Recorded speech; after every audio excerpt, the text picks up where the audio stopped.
ஒரு நாள் சிறுத்தை பசியுடன் உணவை தேடியது. அப்போது ஒரு கருப்பு மானையும் புள்ளி மானையும் கண்டது. அவை இரண்டும் மலை அடிவாரத்தில் மேய்ந்து கொண்டிருந்தன.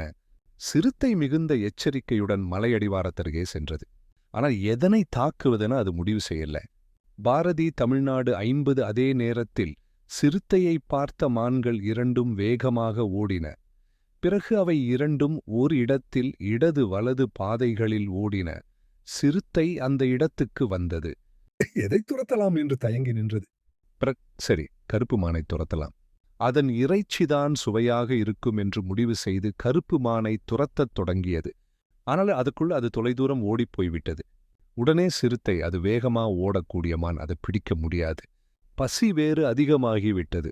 சரி, புள்ளிமானை பிடிக்கலாம் என்று தீர்மானித்து மற்ற பாதையில் ஓடியது. ஆனால் புள்ளிமான் எப்போதோ பஞ்சாய் பறந்துவிட்டிருந்தது. முக்கியமான நேரத்தில் முக்கியமான முடிவை விரைவாக எடுக்க வேண்டும்.